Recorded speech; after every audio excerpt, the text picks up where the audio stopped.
Kiongozi wa jeshi aliyependwa sana na ufalme wa Asia, lakini alipatwa na ugonjwa wa ukoma, akawa hataweza tena kwenda vitani.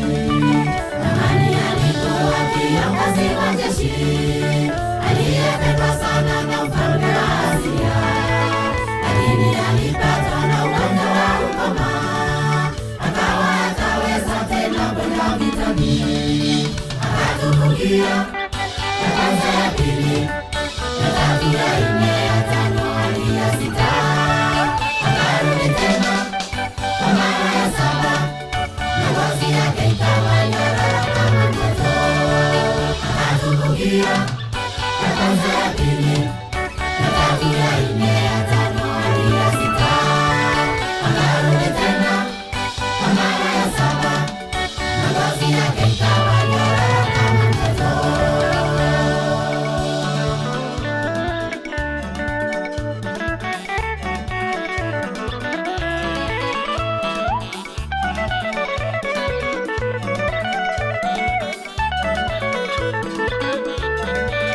Mjakazi mmoja katika nyumba yake aliyekuwa mateka toka Israeli alimwambia kwamba kwao kuna nabii aliyekuwa na uwezo wa kumponya.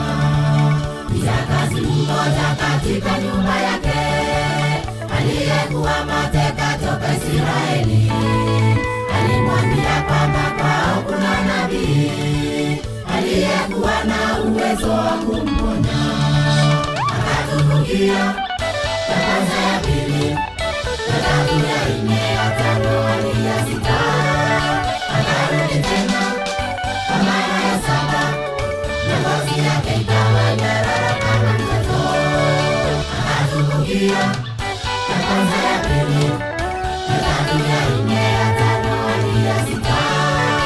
Akarudi tena kwa mara ya saba, na ngozi yake ikawa nyororo kama mtoto.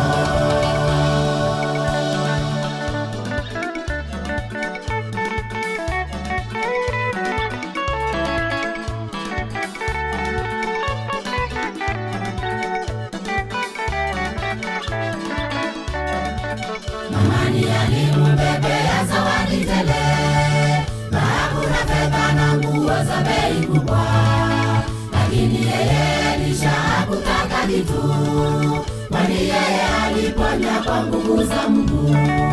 Naamani alimbebea zawadi tele, dhahabu na fedha na nguo za bei kubwa, lakini yeye Elisha hakutaka kitu, kwani yeye aliponya kwa nguvu za Mungu.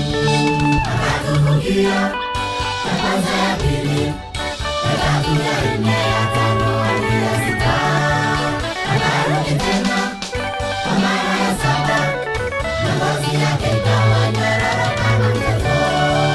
Akatubukia ya kwanza, ya pili, ya tatu, ya nne, ya tano hadi ya sita.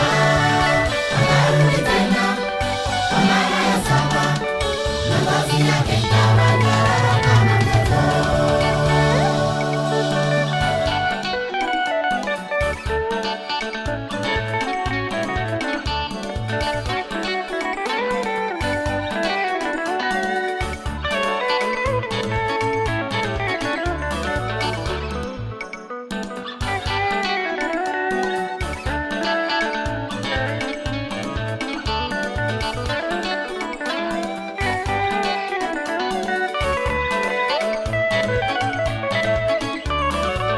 Kuna wahubiri wanaoitisha pesa ili mtu apone ama apate miujiza. Hebu tujifunzeni na nabii Elisha aliyejua si nguvu zake ni za Mungu. Kuna wahubiri wanaoitisha pesa ili mtu apone ama apate miujiza. Hebu tujifunzeni na nabii Elisha aliyejua si nguvu zake ni za Mungu. Akatufungia ya kwanza, ya pili, ya tatu, ya nne, ya tano.